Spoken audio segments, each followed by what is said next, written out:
नमस्कार दोस्तों, कैसे हैं आप लोग? आज मैं डिस्कशन करने वाला हूँ इंडिया के सबसे पॉपुलर एक कंपनी के बारे में, जिसका नाम है टाटा मोटर्स। मैं टाटा मोटर्स के बारे में इसीलिए चर्चा कर रहा हूँ क्योंकि टाटा मोटर्स देखा जाए तो बहुत ज़्यादा हाई वोलेटिलिटी कंपनी है। क्योंकि टाटा मोटर्स कोविड के टाइम में सिर्फ 64 से लेकर 70 रुपीज से 11,000 तक, सॉरी 1100 तक जर्नी किया, और वो भी लास्ट 4 इयर्स में। और इसीलिए रिटेल इन्वेस्टर के सबसे पसंदीदा स्टॉक है टाटा मोटर्स। तो टाटा मोटर्स के ऊपर अभी करंटली जो सिचुएशन है, अगर मैं करंटली सिचुएशन को देखूं, तो अगर चार्ट देखूं तो कंपनी का लाइफ टाइम का जो हाई हुआ था करीबन करीबन वन सॉरी माफी चाहता हूँ, एक बार मैं टाटा मोटर्स का चार्ट ओपन कर लेता हूँ। ये सिप्ला का चार्ट है। हाँ देखिए, टाटा मोटर्स का जो लाइफ टाइम हाई हुआ था वो कितना गया था, करीबन करीबन 1100 मतलब 77 रुपीज के आसपास। और करेंटली कितना चल रहा है? करेंटली चल रहा है 755 रुपीज। जब मैं वीडियो बना रहा हूँ तब इसका प्राइस बता रहा हूँ, आप जब वीडियो देखेंगे शायद चेंज हो सकते हैं। तो ओवरऑल अगर मैं इसका करेक्शन देखूं, तो ओवरऑल जो करेक्शन है वो कितना करेक्शन हुआ, 35% क्रैश हो चुके हैं। तो मैं आज जो डेटा दिखाने वाला हूँ, इस डेटा के आधार से आपको ये पता चलेगा कि टाटा मोटर्स के ऊपर और भी ज्यादा करेक्शन होने का चांसेस है।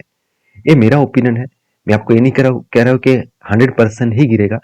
तो मैं जितने सारे डेटा कलेक्ट कर पाया वो मैं आपके साथ शेयर करूंगा। उसके बाद आपको खुद पता चलेगा कि टाटा मोटर्स के अंदर क्या दिक्कत आने वाला है और किस तरीके से करेक्शन हो सकता है। सबसे पहले मैं एक डेटा मैं आपको सबसे पहले शेयर करना चाहूंगा। मैं इंस्टाग्राम से एक डेटा कलेक्ट किया। पता चला कि रेवेन्यू वाइज अगर सेगमेंट वाइज बात करूं तो टाटा मोटर्स का सबसे ज्यादा रेवेन्यूज आते हैं जैगुआर और लैंड रोवर के आसपास। मतलब इसका जो लग्जरीज ब्रांड है जैगुआर और लैंड रोवर, जो करीबन 68% का रेवेन्यूज जनरेट करते हैं। तो सबसे ज्यादा मार्केट शेयर जैगुआर और लैंड रोवर के ऊपर ही है। उसके बाद देखिए 12% जो पैसेंजर व्हीकल्स है और 19% जो कमर्शियल व्हीकल्स है। तो आदर्श जो है 1% के आसपास है। अगर इसी सेगमेंट वाइज बात करूं तो एक आर्टिकल में आपको यहाँ पे दिखाना चाहूंगा। आप यहाँ पे देख सकते हैं जो जैगुआर और लैंड रोवर जो है उसका डेटा अगर देखूं तो सबसे ज्यादा बेचा जाता है यूके मार्केट में। तो यूके यूएस इस तरीके से कंट्रीज में सबसे ज्यादा जैगुआर और लैंड रोवर बेचा जाता है।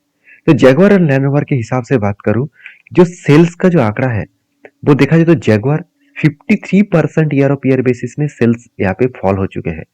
और लैंड लैंड रोवर जो है वो करीबन 3% के आसपास सेल्स यहाँ पे डाउन हुआ है। तो सोचिए, जिसका मार्केट शेयर 69% है, जिसके ऊपर टाटा मोटर ज्यादा से ज्यादा डिपेंडेंट है, तो वो ही कम मतलब वो ही सेगमेंट्स अगर सेल्स कम करे तो टाटा मोटर्स का तो सेल्स एंड प्रॉफिट कम होगा ही। दूसरी बात, हम लोग सोचते हैं कि मार्केट रास्ते में बहुत सारा टाटा मोटर्स मोटर्स का गाड़ियां दिख रहा है तो इसमें टाटा मोटर्स रॉकेट की तरह भागेगा, ऐसे बिल्कुल नहीं। इसका मेनली जो फंडा है, मेन जो बिजनेस है वो है जैगुआर और लैंड रोवर। इस बात को आप याद रखिए, क्योंकि मैंने इस आर्टिकल को आपको इसीलिए दिखाया क्योंकि जो परसेंटेज वाइज बात करूं तो सबसे ज्यादा परसेंटेज इसी के ऊपर है। तो और भी कुछ आर्टिकल्स मैं आपके साथ शेयर करूंगा, आप ध्यान से देखना। यहाँ पे देखिए बताया गया है कि टाटा मोटर्स अनाउंसमेंट कर चुके हैं जैगुआर और लैंड रोवर के ऊपर। तो करीबन करीबन यूके मार्केट में डिक्लाइन हो चुके हैं करीबन 11%। मतलब 11% सेल डाउन हो चुके हैं। तो सीधा सीधा कहूँ कि यूनाइटेड किंगडम जहां पे सबसे ज्यादा सेलिंग किया जाता है वहां पे अगर 11% डिक्लाइन हो तो सेल्स में जो कमियां देखने को मिला है उसके सीधा सीधा झटका टाटा मोटर्स को मिलेगा। क्योंकि जिस सेगमेंट में सबसे ज्यादा कंपनी डिपेंडेंसी है उस सेगमेंट में ही अगर सेल्स कम हो रहा है, प्रॉफिट कम हो रहा है, तो शेयर में करेक्शन होगा ही। तो इतने दिनों से जो 26-30% के आसपास करेक्शन हुआ, ये एक रीजन है। और दूसरा रीजन में भी आपको बताऊंगा। दूसरा रीजन कौन सा है, वो है इसका सबसे बड़ा कंपटीटर, वो है महिंद्रा एंड महिंद्रा। अगर महिंद्रा एंड महिंद्रा सेल्स को देखूं तो कंपनी 24% का इंक्रीज किया है खुद के सेल्स का। 24%। तो सोचिए मंथली अगर देखा जाए तो 18%, और क्वार्टरली देखा जाए तो company sorry year of year basis में देखा जाए तो 24%। तो सोचिए, कंपनी के ऊपर सबसे ज्यादा स्कॉर्पियो के ज्यादा सेल हुआ, एक्सीवी सबसे ज्यादा बेचे जाने वाला प्रोडक्ट बन चुके हैं, थार भी ज्यादा से ज्यादा बेचा जा रहा है। तो उस जगह पे टाटा टिक नहीं पा रहा है, क्योंकि टाटा को टिकने के लिए उसको हराना होगा एक महिंद्रा और दूसरा मारुति। ये दोनों कंपनी को हराना होगा। मानता हूं मारुति का सेल्स थोड़ा सा डाउन है, मगर महिंद्रा बहुत शानदार परफॉर्मेंस कर रहा है और एसीवी सेगमेंट में कंपनी बहुत तगड़ा परफॉर्मेंस कर रहा है। तो ये एक बहुत बड़ा झटका है टाटा मोटर्स के लिए। और दूसरा पॉइंट्स ये भी है, आपको एक डेटा आर्टिकल में और भी दिखा दूं कि टाटा मोटर्स का जो मतलब गाड़ियां है उसमें से देखिए जो हेवी व्हीकल स्टॉक्स है उसमें भी 8% सेल डाउन है। जो लो हेवी व्हीकल स्टॉक्स है उसमें भी देखा जाए तो यहाँ पे भी सेल डाउन है। पैसेंजर कार्स में थोड़ा सा सेल यहाँ पे पॉजिटिव हुआ क्योंकि कंपनी ने ईवीज को ज्यादा बेचा, इसीलिए पॉजिटिव दिख रहा है। और कार्गो एंड पिकअप वैन में यहाँ पे भी सेल डाउन हुआ। क्यों? क्योंकि कार्गो एंड पिकअप वैन में सबसे ज्यादा मार्केट अभी तेजी से ग्रोथ कर रहा है महिंद्रा महिंद्रा। अब रास्ते में देख लेना, ज्यादा से ज्यादा पिकअप वैन जो आपको दिखेगा महिंद्रा महिंद्रा की देखने को मिल जाएगा। तो आप डेटा भी यहाँ पे सेम टू सेम बता रहा है। और सीबी जो गाड़ियां है वहां पे भी सेल्स डाउन है। तो हर जगह पे कंपनी का सेल्स यहाँ पे सीधा सीधा कहूँ डाउन होता हुआ देखने को मिले, जो टाटा मोटर्स के लिए बहुत एक का, मतलब नेगेटिव पॉइंट्स है। सिर्फ ईवीज डोमेस्टिक मार्केट में देखा जाए तो 9% का पॉजिटिव देखने को मिला। जो बहुत ज्यादा हुआ करता था 27% के आसपास हुआ करता था, वो भी 9% आ चुके हैं क्योंकि मार्केट में बहुत ज्यादा गाड़ियां यहाँ पे लॉन्च हो चुके हैं। महिंद्रा भी अच्छा खासा ईवीज लॉन्च कर चुके हैं। आप देख सकते हैं महिंद्रा का भी ईवीज गाड़ी लॉन्च हो चुके हैं। ऑलमोस्ट मार्केट में आना शुरू हो जाएगा जल्द से जल्द। तो बेसिकली जब मार्केट में इतने बड़े बड़े प्लेयर सेगमेंट को चेंज करके तेजी से ग्रोथ कर रहे हैं तो उस जगह पे टाटा मोटर्स का टिकना इतना आसान नहीं है। तो मैं सारे पॉइंट्स इसीलिए डिस्कशन कर रहा हूँ क्योंकि आपको ये डेटा पता चले, इस डेटा देखकर आपको जानकारी पता चले। आप खुद ही देख सकते हैं टाटा मोटर्स का जो कार का जो सेल्स है वो देखेंगे तो नवंबर के हिसाब से 2023 के डेटा के हिसाब से सेल्स अच्छा खासा डाउन हुआ करीबन 17%। उस जगह पे एम जी 230% का ग्रोथ कर लिया। उस जगह पे महिंद्रा वो भी 2% का ग्रोथ कर लिया। BYD 135%, साथ ही साथ मर्सिडीज 58%, BMW साथ ही साथ जो अ, बाकी जो कंपनी है किया से लेकर वॉल्वो से लेकर ये सारे कंपनी नेगेटिव में। हाँ, किया अच्छा खासा परफॉर्मेंस कर रहा है और किया भी मार्केट में बहुत ज्यादा तेजी से ग्रोथ कर रहा है इंडियन मार्केट में। तो सीधा सीधा इस डेटा दिखाने का मेन मकसद यही था कि कंपनी इसके ऊपर किस तरीके से प्रेशराइज बन रहा है। तो चलो, सिर्फ क्या प्रेशर बन रहा है, क्या कंपनी ग्रोथ नहीं करेगा? चलो वो भी मैं आपके साथ शेयर कर लेता हूँ। तो उसके लिए एक आर्टिकल मैं आपको यहाँ पे दिखाऊंगा। अगर व्हीकल बिजनेस के हिसाब से बात करूं तो कमर्शियल व्हीकल्स के हिसाब से कंपनी का जो ग्रोथ है, देखिए ओवरऑल वॉल्यूम जो डिक्लाइन हो चुके हैं 19% ईयर ऑफ ईयर बेसिस में, और क्वार्टर बेसिस में देखा जाए तो 8% का डिक्लाइन यहाँ पे देखने को मिला। इसको रिकवरी जरूर कंपनी करने वाला है। ऐसे नहीं कि टाटा मोटर्स हाथ पे हाथ रखकर बैठे रहेंगे। साथ ही साथ देखा है तो एमसीबी जो ट्रक्स का ग्रोथ है वो ऑलमोस्ट डबल डिजिट हो चुके हैं। मतलब ट्रक का जो बिजनेस है वो अच्छा खासा डबल हो चुके हैं। पैसेंजर जो कैरियर्स ग्रोथ है वो भी 3% के आसपास ग्रोथ हो रहा है। साथ ही साथ देखा जाए तो 80 प्लस प्रोडक्ट जो वेरिएंट्स है वो इंट्रोड्यूस करने वाला है 2025 के सेकेंड क्वार्टर में। तो साथ ही साथ कॉस्ट जो ऑप्टिमाइजेशन इफेक्ट है वो भी इम्प्रूव किया जा रहा है कंपनी के माध्यम से। तो स्पेयर पार्ट्स जो है, सर्विसेज जो है, उसके ऊपर 48% का रेस्पॉन्सिबिलिटी ग्रोथ यहाँ पे इंप्रूव करने जा रहा है। तो ये गुड पॉइंट्स है। साथ ही साथ देखा है तो ईवी सेगमेंट में कंपनी बताई है कि ओवरऑल 6400 व्हीकल्स प्लानिंग जो है वो 50 मिलियन किलोमीटर के हिसाब से यहाँ पे ग्रोथ करने वाला है। मतलब इस तरीके से गाड़ियां वो लॉन्च करने जा रहा है। साथ ही साथ ईवी बसेस का भी 550 ईवी बसेस का, और तो मतलब 3300 बसेस रजिस्टर कर चुके हैं टिल डेट।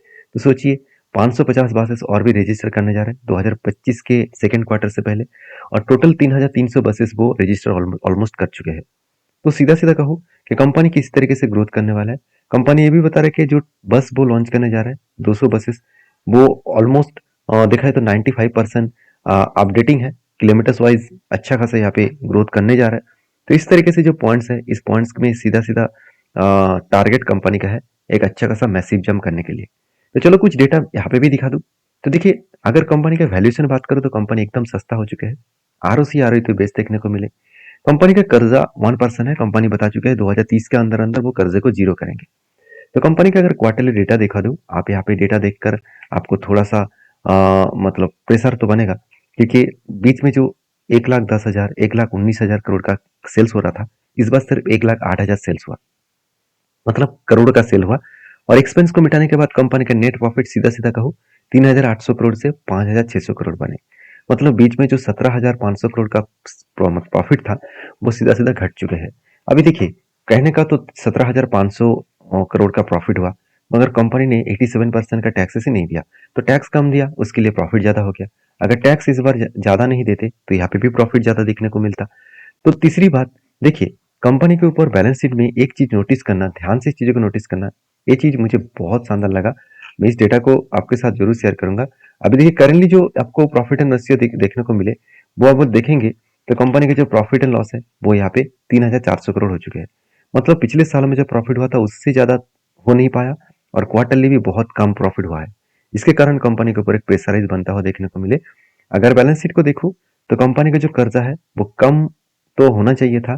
तो देखिए कम क्या हुआ, हाँ बिल्कुल कम हुआ, छोटा मोटा कर्जा कम हुआ, मगर उस जगह पे कंपनी अच्छा खासा रिजर्व को ग्रोथ किया, अच्छा खासा फिक्स्ड एसेट भी खरीदारी की, अच्छा खासा कंपनी खुद के बिजनेस के ऊपर इन्वेस्ट में किया।